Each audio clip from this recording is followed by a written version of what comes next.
I'm Joelle and you're watching Fluffy Kawaii Show, and today I'm gonna tell you about the 18 things that are better in Japan.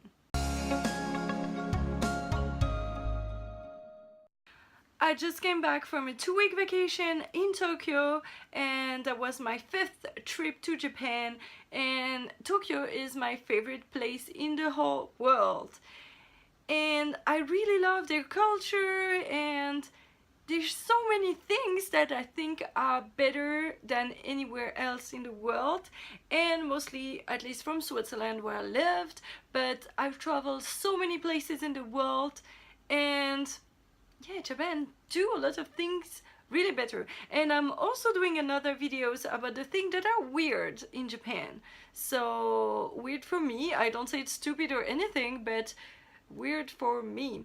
So once that video is done, I will link it here so you can click to watch that other video. But right now, this is my top 18 things that Japan does better. Number 1, when you arrive at a restaurant, most of the time you don't even have to ask anything, and then bring you glasses of water with ice, and most of the time you don't even have to order any other drinks because you have free water and you don't even have to ask for it.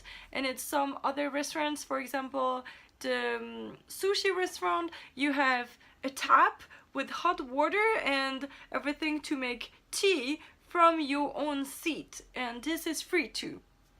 This is really cool. Of course, you can always ask more. Sometimes they bring you a whole pot of water with ice and everything, so really cool. Second, and something that I really love, and it's not just in Japan but in whole Asia, they use their umbrella as parasol.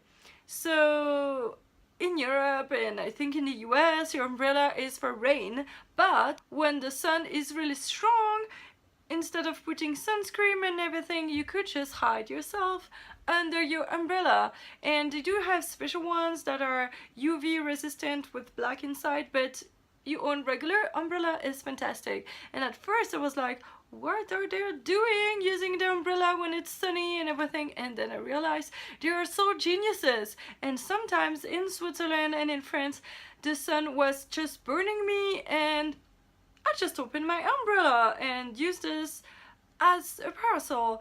And yeah, people look at you weirdly, but then you're not burned, and with a skin light like me, that's a life changer. Second thing that I love in Japan is that they use kawaii things and characters, and they characterize regular stuff, and they use that for everything. So you have a commercial for trains, for the station or whatever, they will have a super kawaii train with eyes and smile and everything. And in Switzerland and most of the rest of the world, trains are serious and stuff like that, and you only use that kind of imagery for kids. But not in Japan. You can use super cute things to sell anything, or to advertise, or for pamphlet information, anything. And I really love that. That is so cool. Everywhere in the streets and in front of the crossing and on the stations, they have lines for blind people. They have small dots and small lines, and everything is covered in yellow, so it's very bright for the people who can still see. And so when you walk on it, even with your shoes, you recognize that it's a different pattern, and so that helps blind people knowing where they are and not falling in the tracks or something on the road. That's super genius. They have vending machines of drinks everywhere. So my favorite is milk tea. It's like a soda with it's like iced tea but with milk, and I love that, and I can have them everywhere. You just walk, and you will not walk, at least in the main cities, for more than 5 minutes without finding a vending machine, or sometimes they have like 5 next to each other, and you can buy water and everything, and it's so cheap, like about $1 to $1.5, and it's super cheap, and you can find a wide variety of drinks. And in the winter they also have some drinks that are cold and some that are hot in the vending machines. That's super cool. And something that I've only seen in Japan is that when it's raining, your umbrella is super wet. In some places here, you have a place where you can put your umbrella in the shop or in the restaurant, but then you have to not forget to pick it up. Somebody can take yours by mistake or steal yours or something. And if you don't have something like that, you're just carrying your umbrella and you're dripping water everywhere in the store, and people don't want that because then it's slippery and it's a mess. So what they do in Japan, they have a kind of machine of dispenser of plastic bags for umbrellas. So that works best with the big one, long ones. You can just enter your umbrella inside of it and you go out, and then it's covered in plastic, and so you can just carry it around and it will hold the water and not drip everywhere. And so I'm always with the small foldable ones, and you do have some machine for that, or you can use a big one, but that's way too long. But really it's kind of cool, and so we take one at the start of the trip, and then you can just carry it around and put your umbrella back in that bag, or any plastic bags actually, and put it in your bag so it won't drip water everywhere. I think this is really clever. Most of the time in Japan you will have either menus with pictures or the fake plate in display in front of the shop. So we do find that in Asian restaurants around here, but it's really rare. In Japan, half of the restaurant would have either pictures of every single dish they have or the whole dish in plastic in front of their store, and I think it's very clever. Right now I would say that 99% of the restaurant we've been in has either one English menu or has English under each item in the menu, so that helps a lot. But if they don't, you can just go around and you can pick at something and say "kore kudasai," and they will know that you want this, and that's it. Or on the menu, "kore kudasai," and yeah, you don't even have to understand the Japanese. Japanese people know how to wait in line so well, so sometimes they just write where you do your queue, and sometimes they even have markings on the ground for the first train queue and the second train queue. So in big station where it's very crowded, people can already start lining up for the next train, and the first one is not even here yet, but the next two trains can be lined up already super neatly on the platform. I think that's really cool. Next point is those face towels. I have many already because I've been many times in Japan, and this one is from Angelic Pretty. And most people will carry one with them, and so they will fold it like that and have it them in their pockets or bag. There's a lot of occasions where actually there is no paper towels or no hand dryer in the bathrooms, so you can use your own face towel to actually dry your hands, or you can remove the sweat from your face with it. And so yeah, they have so many different kinds with a lot of cute designs or really basic ones for people who don't want to appear cute, and for men. So yeah, this is genius. And now that I've been using mine in Japan in my various travels, in summer I always carry one with me so I can remove the sweat from my body, or just sometimes I find a fountain, and when I've been outside all day I just want to refresh myself and then dry me, and that's so cool. Another thing super cool that I've only seen in Japan is that in some bathrooms, toilets, you have actually a changing room, like, I mean, the thing to change your baby in the men's bathroom. And in Switzerland, basically, it's only for women. Only women can take care of their kids. No men should take care of their baby.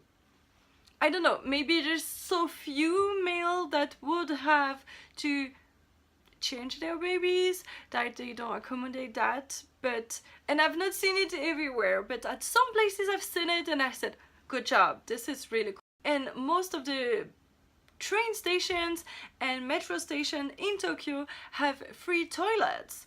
In Switzerland, not a lot have them, and sometimes you have to pay, and there's also showers and stuff like that, but in every station in Japan you have free toilets, which is really cool. And speaking of toilets, I've seen the toilet where I was staying.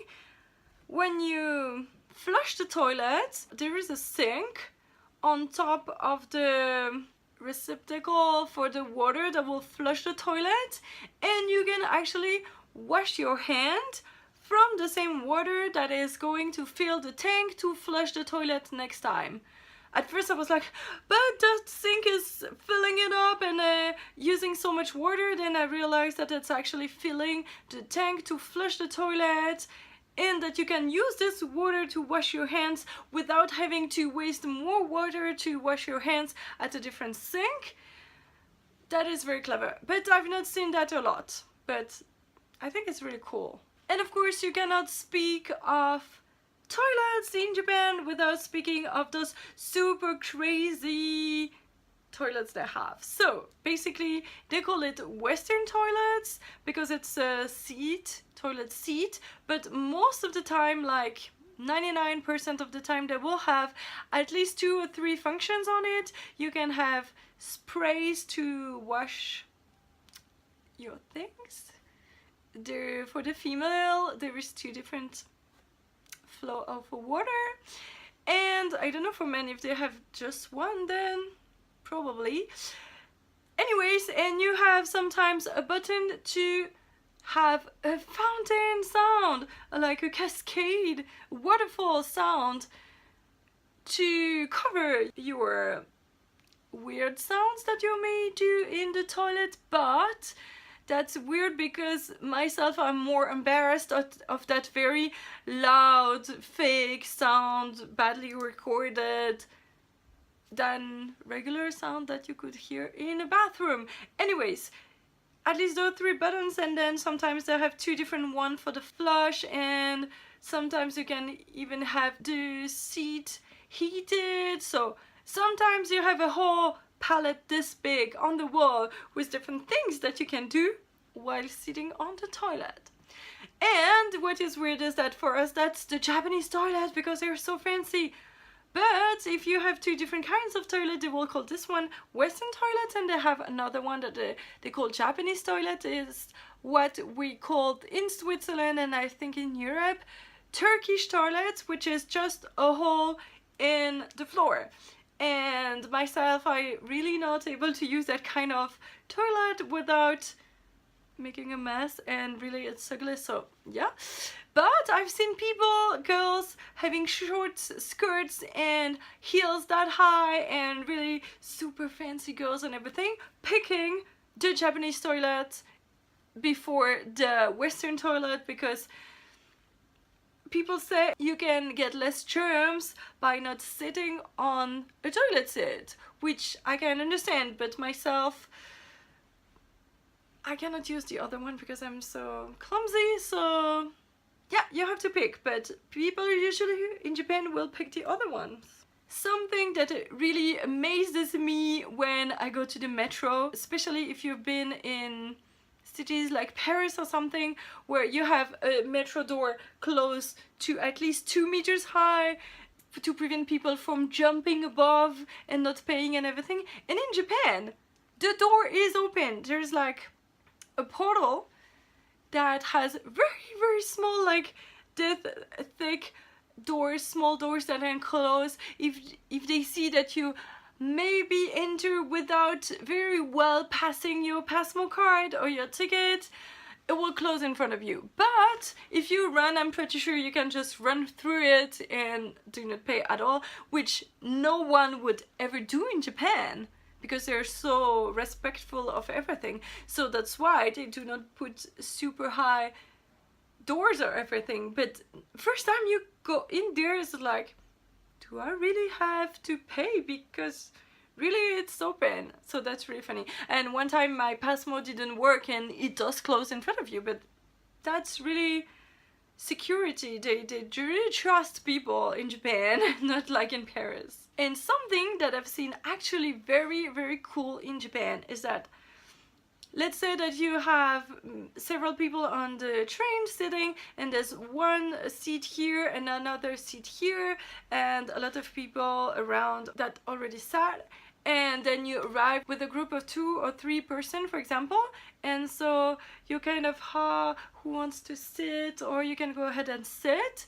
And so the first person sits, and the person next to it say, oh, I can actually change and go to that empty seat over here so that those new people that came can sit together. And that is so nice, and I had never ever seen that anywhere else. For example, in Switzerland, it's very often that we travel by, let's say, 4 people, and we have kind of booth of 4 seats. In Switzerland you have 4 and then 4, and there's 1 person here and 1 person here, and we arrive with a group of 4 people, and we have to do 3 here and 1 here, or 2 and 2, and the other 2 person won't even budge or say, oh, maybe I could go the other way to let them be 4 together. No, no, no, they won't do that. Sometimes I got the opportunity in Switzerland to do that because it made sense, and so people were so grateful. But in Japan, in 2 weeks, it happens like maybe 5 times or something, that people change seats to let us sit together, even though it wasn't a big deal to sit separately. And for that, that is really, really cool. Thank you, Tokyo, for doing that. And something that I've seen in many countries, but really not in Switzerland, is that there is a really set side where you stand in the escalator if you want to stand, and so you leave a passage for the people who want to walk. And that's funny because I think in Tokyo it's different than in Osaka. In Kyoto it's a different side, so in one trip we kept being the wrong side because we went to 2 different cities and it was different. But I think that's really clever, but a lot of other cities do that. Just in Switzerland we have not gone to do that yet. So people would stand 2 next to each other and don't let people through, and yeah, we should totally start doing that. And also Tokyo is so busy that even on the stairs, you have big stairs to go up the platform. For example, in the station you have arrows telling you that this side of the stairs, like stairs that you walk, this side is for going up and this side is for going down. So when there's not too many people, it doesn't matter too much, but when it's rush hour and so many people, you can go so much more easier if you can go through the correct way. And so that I don't think I've seen anywhere else in the world, and that's very clever. But they have so many people, so that they have to have something like that. So I probably forgot a lot of things that are way cooler in Japan, and maybe you have tons of other ideas, so let me know what I forgot and that is way cool in Japan. And if you thought that some of the things I said are weird and not so cool, just let me know too. I would really like to start a conversation about that. And if you do like Japan and want to know more about my trip to Japan, so consider subscribing, because I'm doing more videos about this trip and everything that I liked in Japan, everything that is weird, everything that I bought, and tons of travel videos. So go watch my other videos and consider liking that video if you liked it. So see you soon. Bye bye.